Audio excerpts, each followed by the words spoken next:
merupakan alat dan bahan yang digunakan, yaitu 200 ml air, 2 gelas plastik, serta 2 tablet effervescent yang menggunakan redoxon. Masukkan tablet effervescent berbentuk kepingan ke dalam gelas pertama, kemudian hitung waktunya.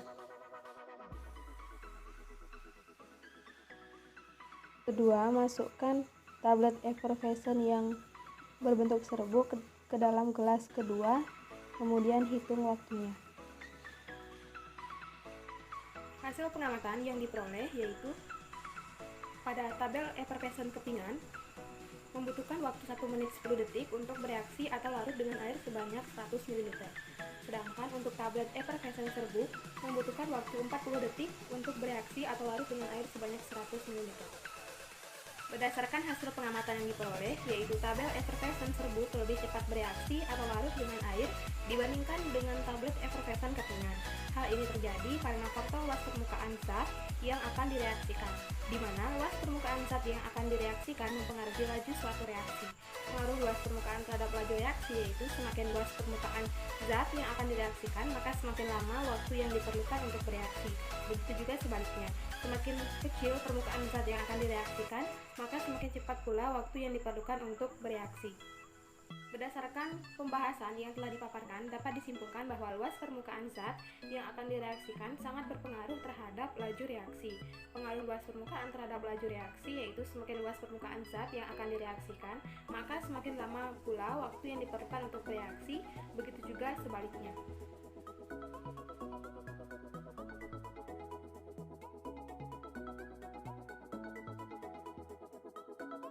Berikut merupakan alat dan bahan yang digunakan, yaitu larutan vitamin C, larutan H2O2 3%, larutan kanji, larutan iodium, air, penggaris, serta spidol. Pertama, beri tanda terlebih dahulu pada gelas yang akan digunakan dengan menggunakan spidol.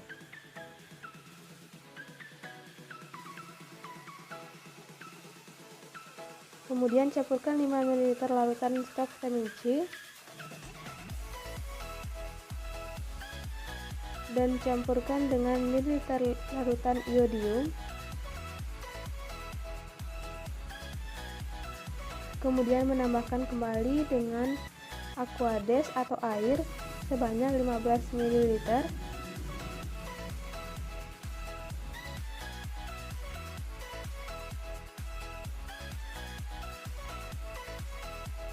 Selanjutnya, kembali ukur gelas yang akan digunakan dengan menggunakan spidol dan penggaris.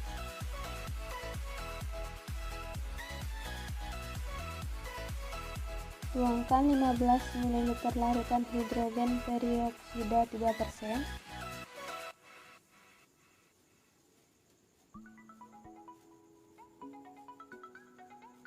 Kemudian tambahkan 15 ml aquades atau air. Selanjutnya, tambahkan 3 ml larutan kanji cair.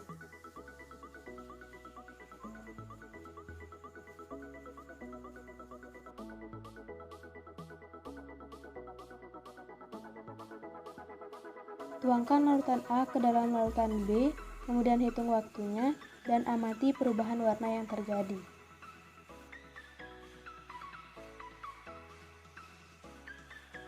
Ambil 5 ml larutan stok vitamin C dan campurkan dengan 5 ml larutan iodium.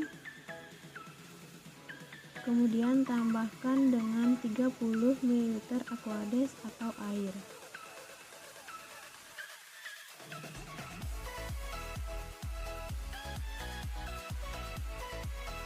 Kemudian tuangkan 15 ml larutan hidrogen peroksida 3%.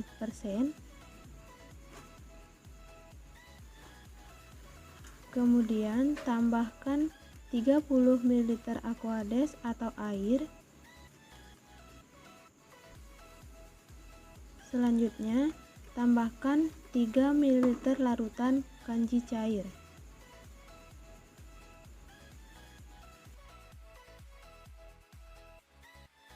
Kemudian tuangkan larutan A ke dalam larutan B. Hitung waktu yang diperlukan untuk reaksi tersebut dan lihat perubahan warna yang terjadi. Berikut merupakan hasil yang diperoleh dari praktikum. Jadi hasil pengamatan yang diperoleh pada praktikum yang kedua yaitu pengaruh konsentrasi. Pencampuran antara larutan A dan B yang telah menggunakan air sebanyak 15 ml menghasilkan warna ungu kehitaman yang pekat dengan waktu 45 menit. Sedangkan pencampuran antara larutan A dan B yang telah menggunakan air sebanyak 15 ml menghasilkan warna ungu kehitaman namun tidak terlalu pekat dengan waktu 80 menit. Berdasarkan hasil pengamatan yang telah diperoleh bahwa pencampuran antara larutan A dan larutan B yang telah menggunakan air sebanyak 15 ml dan 30 ml mengalami perubahan warna akhir menjadi warna ungu kehitam-hitaman. Hal ini disebabkan oleh pengaruh dari semua zat yang digunakan bereaksi satu sama lain. Vitamin C bereaksi dengan iodium akan menghasilkan asam dehidroaskorbat dan iodium itu sendiri bertindak sebagai oksidator dengan menggunakan indikator amilum. Adapun reaksi dari vitamin C dengan iodium yaitu C6H8O6 ditambah I2 menjadi C6H6O6 ditambah 2I ion negatif ditambah 2H ion positif. Setelah semua vitamin C bereaksi dengan iodin, maka kelebihan iodin akan dideteksi oleh kanji yang dapat mengubah larutan menjadi warna biru gelap atau ungu kehitam-hitaman. Oleh karena itu, larutan yang direaksikan mengalami perubahan warna menjadi ungu kehitam-hitaman. Pada pengamatan juga diperoleh pencampuran antara larutan A dan B yang telah menggunakan air sebanyak 15 ml menghasilkan warna ungu kehitaman yang pekat dengan waktu 45 menit untuk bereaksi, serta diperoleh pada pencampuran antara larutan A dan B yang telah menggunakan air sebanyak 30 ml menghasilkan warna ungu kehitaman tidak terlalu pekat dengan waktu 80 menit. Hal tersebut dipengaruhi oleh konsentrasi dari reaksi. Apabila konsentrasi reaksi bertambah, maka jumlah partikel-partikel akan meningkat. Dengan demikian, partikel tersebut akan menjadi lebih dekat dan jumlah tumbukan efektif juga akan meningkat, sehingga akan meningkatkan laju reaksi. Oleh karena itu, larutan yang diberikan 15 ml air lebih cepat laju reaksinya dibandingkan dengan larutan yang diberikan air 30 ml. Berdasarkan pembahasan yang telah dipaparkan, dapat disimpulkan bahwa vitamin C bereaksi dengan iodium akan menghasilkan asam dehidroaskorbat dan iodium bertindak sebagai oksidator dengan menggunakan indikator amilum. Nah, setelah semua vitamin C bereaksi dengan iodin, maka kelebihan iodin tersebut akan dideteksi oleh kanji yang mana dapat mengubah larutan menjadi warna biru atau warna ungu kehitam-hitaman. Salah satu faktor yang mempengaruhi laju reaksi adalah konsentrasi dari reaksi. Apabila konsentrasi reaksi bertambah, maka jumlah partikel-partikel akan meningkat. Nah, dengan demikian, partikel tersebut akan menjadi lebih dekat dan jumlah tumbukan efektif juga akan meningkat, sehingga akan meningkatkan laju reaksi dari zat tersebut.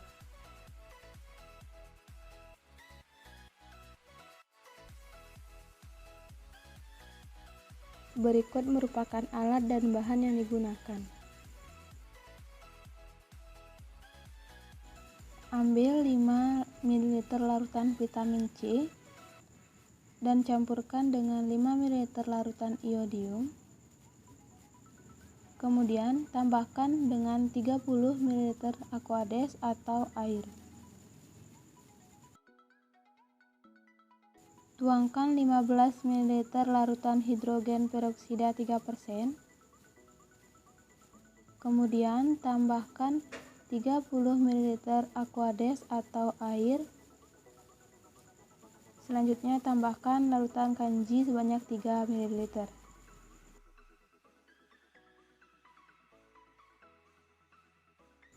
Kemudian tempatkan larutan A dan B di dalam penangas es.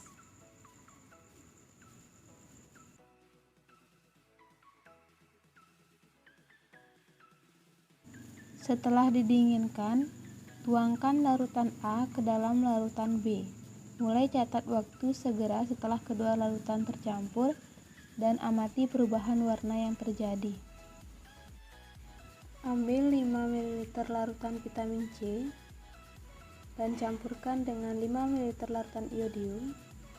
Setelah itu, tambahkan 30 ml aquades atau air. Tuangkan 15 ml larutan hidrogen peroksida 3%, kemudian tambahkan 30 ml aquades atau air.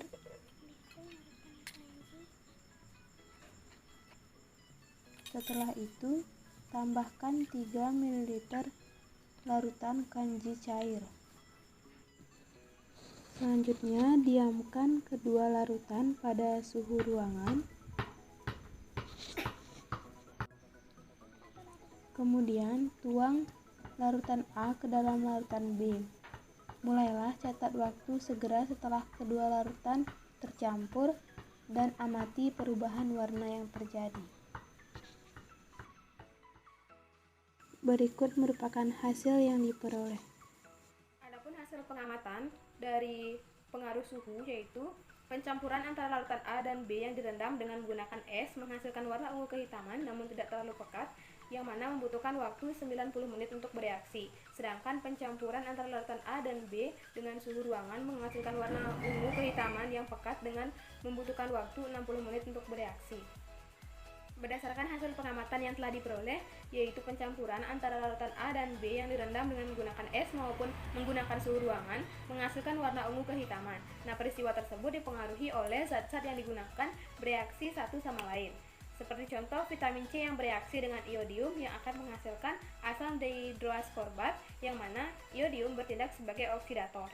Nah, setelah vitamin C bereaksi dengan iodium, maka kelebihan iodin atau iodium itu akan dideteksi oleh kanji, yang mana dapat mengubah larutan menjadi warna biru gelap atau ungu kehitam-hitaman. Pada pengamatan juga diperoleh pencampuran antara larutan A dan larutan B yang direndam dengan menggunakan es menghasilkan warna ungu kehitaman dengan membutuhkan waktu 90 menit untuk bereaksi, serta pencampuran antara larutan A dan B dengan suhu ruangan menghasilkan warna ungu kehitaman yang pekat dengan membutuhkan waktu 60 menit. Nah, hal tersebut terjadi karena dipengaruhi oleh faktor suhu. Suhu tentu mempengaruhi laju reaksi, yang mana suhu berbanding lurus dengan laju reaksi. Nah, semakin tinggi perubahan suhu, maka semakin cepat pula laju reaksi yang terjadi. Kenaikan suhu mempercepat laju reaksi karena kenaikan suhu menyebabkan gerakan partikel semakin cepat. Gerakan ini menyebabkan energi kinetik partikel-partikel bertambah sehingga makin banyak kemungkinan terjadinya tumbukan yang efektif. Dengan demikian, makin banyak pula partikel-partikel yang bereaksi sehingga laju reaksi semakin cepat. Berdasarkan pembahasan yang telah dipaparkan, dapat disimpulkan bahwa laju reaksi sangat dipengaruhi oleh suhu, yang dimana suhu berbanding lurus terhadap laju reaksi.